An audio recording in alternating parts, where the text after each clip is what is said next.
Hey everyone, welcome back to the channel. Today I'm doing another Q&A for sourdough. I put a question out on my community page and got some really interesting questions, and so I'm excited to share those with you today. The first question was actually a question that I'm pretty sure that I've never received about sourdough, and so I'm really excited to kind of dig into this one. It says, when do you choose, or how do you choose when to use the artiste, which is the stand mixer I use, or when to do stretch and folds? What a good question. It's kind of probably different for every baker, but I want to tell you how I choose. So when you're making, say, sourdough sandwich bread, and you want the crumb to be a bit tighter and not have holes in it and things like that, that's when I go for my mixer, because it seems to me, and I may, I have no technical or scientific reason behind this, but it seems to me that when you knead dough right up front and let it rise and then you bake it, it doesn't have big holes in it like when you do stretch and folds. And so I kind of choose what I'm going to use as far as kneading the dough based upon what the texture of the crumb is that I'm going for. So recently I put up a video for sourdough ciabatta.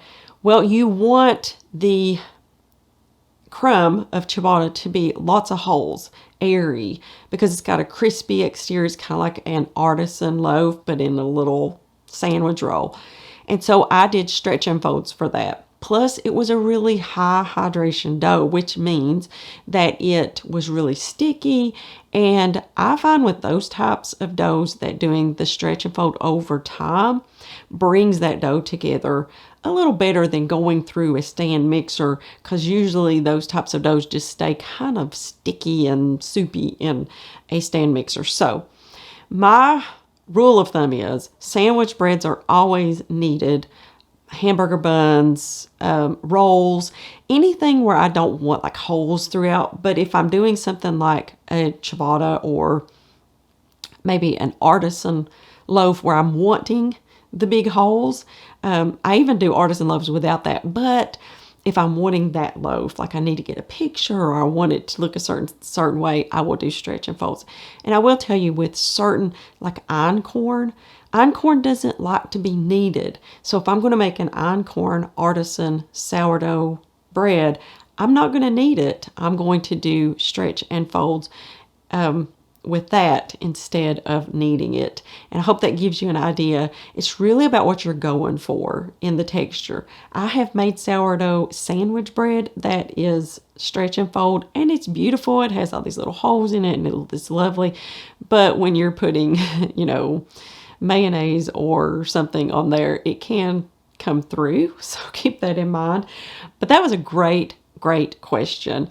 And I hope that I answered it for you. Just kind of look at what you're looking for as far as the inner crumb of that bread product, and go from there. Just remember, stretching and folding will give you a lighter, more holy interior, and kneading will give you a tighter crumb. And I hope that helps. Okay, this one said, I know this isn't sourdough related, so I'm going to go ahead and answer it. But which of your meals do you find yourself using more? I want to get one, but unsure of which one. I'm leaning toward the classic. Well, the classic is the one. That's the one that I use all the time. I do use the harvest grain meal, but to be honest with you, I just always go back to that classic. I have like an affection for my Nutrimilk Classic, not just because it was the cheaper version, of a grain meal. It was my first grain meal. It is insanely powerful and quick, and it has a lifetime warranty. And for me, it checked all of the boxes off. And so that is the grain meal that pretty much you'll see me using in most videos, if you see me using one. When I use the harvest is if I'm wanting more like a cracked grain or a I want to grind it with more of a texture, because the classic pretty much just does fine flour, which is perfect for baking and things like that. But if you want a more textured flour, like for a multi-grain loaf or something, then the Harvest is really good for that. And so I keep it on the counter for those occasions when I want to do that. But hands down, I always pretty much use the Nutri-Mill Classic grain meal, and I love it. I will always use it. It's got a permanent spot on my counter. Even if I put up everything else, that grain meal will always be sitting on the counter. Okay, let's see. All right, here we go. When feeding your starter, should you be consistent with one type of flour, or can you use different types of flour? Great question. You'll get different answers on this by different people. But you all know I'm not like a technical sourdough person, so I'm going to tell you that I use just whatever. I use unbleached all-purpose. I have used einkorn, spelt, kamut, hard white wheat, hard red wheat, bread flour, store-bought whole wheat flour, rye flour. So I've used all the flours. All, like, maybe one week I used all-purpose, the next week I used hard white wheat, the next week, and I do this constantly. It's what happens is when I grind up my wheat berries for a recipe, I will oftentimes have half a cup left over, and I'll put it in the freezer, and I keep putting that in there until I get like a cup of flour, and I'll feed my starter with that. And sometimes it's a mixture of spelt and kamut, or of hard white wheat and einkorn, and it's fine. Look at it this way. Your sourdough starter is like a child that's hungry, and it is going to eat what you give it as long as it is wheat, as long as it's got starch, and sugars in there for it to eat off of. And so I find that anything that I feed it, it's happy. Now my starter is very well established, and it's a very mature starter. But I have been doing that pretty much from the beginning. So I say feed it whatever, whatever you want. I've even fed it bleached white flour in the, early days, and it was fine. And so, but, okay. So here's another one. I hope that answered your question. I recently bought a large cast iron loaf pan. I greased it before using, but my sourdough, freshly milled sandwich bread really stuck to it. What should I have done differently? Okay. I'm not really sure what could have happened, but I'll give you a little tip. Sometimes when I get cast iron pieces and they're brand new, one of the first things I do is I wash them really well with hot soapy water, stick them in an oven at 350 degrees and make sure they get good and hot. So be careful. Then take that really hot pan out of the oven and grease it just a little, really lightly, really lightly. Don't put a big pile, just a tiny bit. Put it back in the oven for an hour, turn the oven off, and then let it cool on its own completely before you take that pan out. And then that usually gives you really nonstick. I find that some pans I get are nonstick right away. Some pans I get, it takes a little finesse.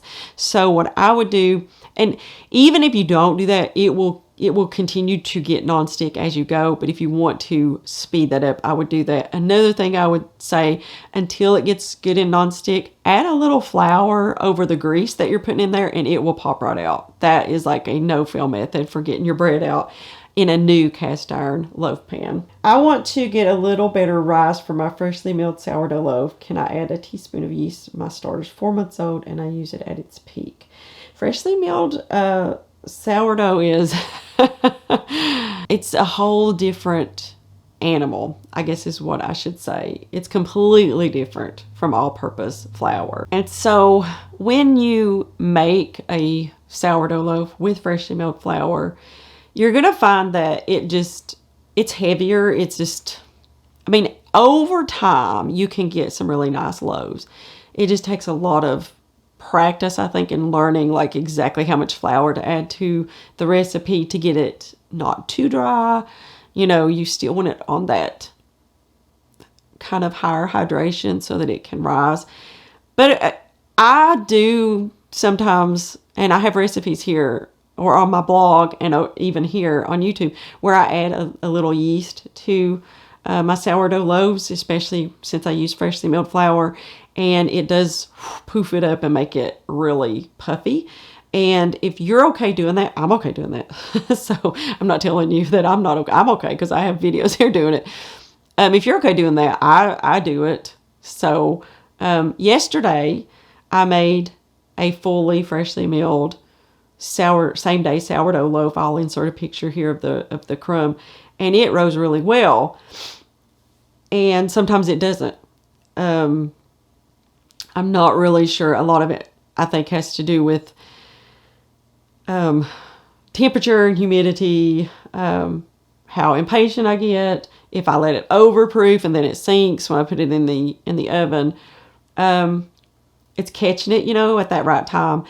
But I would say if you're okay doing that, yeah, I would definitely add a teaspoon of yeast.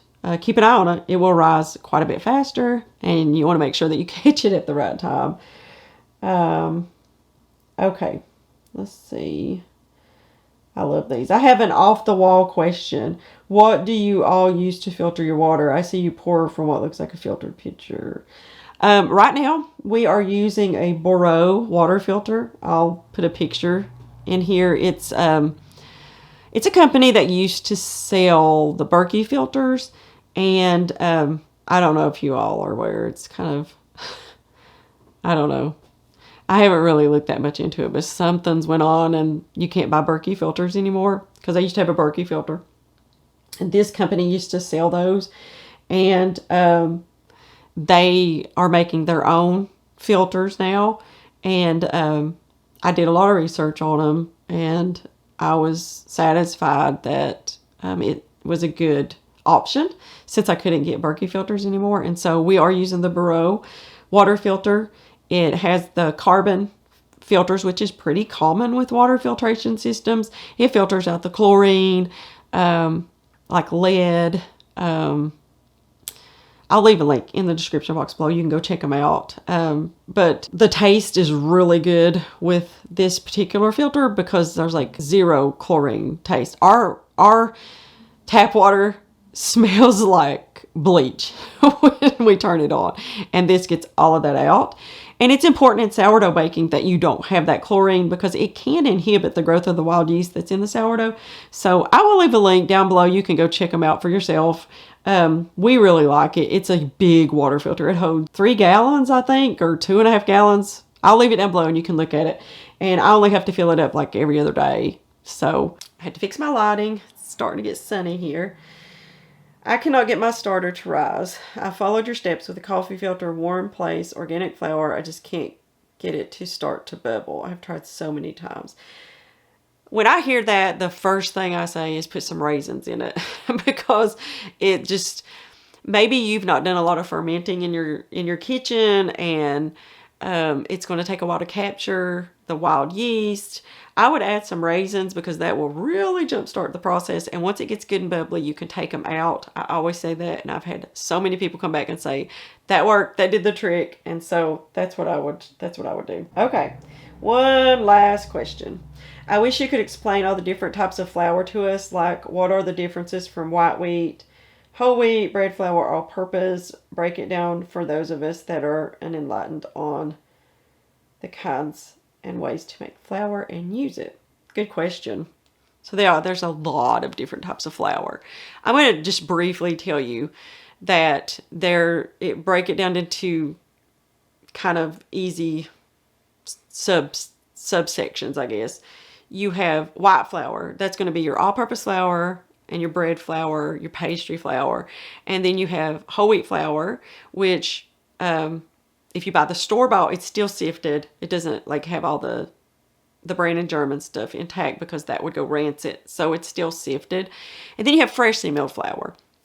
So all-purpose flour or bread flour is pretty much just, they mill hard red wheat usually, and it goes through this industrial sifter that sifts, everything out, and all you're left with is just kind of the starchy, I forget what they call it, endosperm, I can't remember,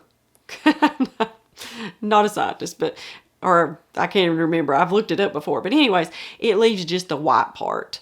And so usually they're using a hard red red spring wheat to sift for those.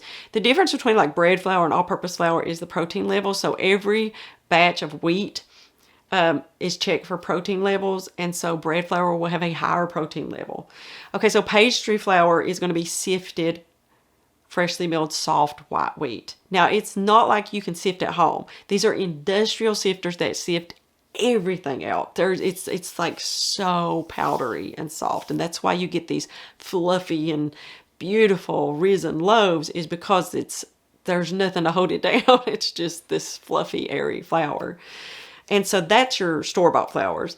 So as far as at home, hard white wheat is like the preferred for most people, because it is, it's a light, airy, neutral flavored wheat berry that you can grind, and it makes fairly light loaves, and you can bake just about anything with it.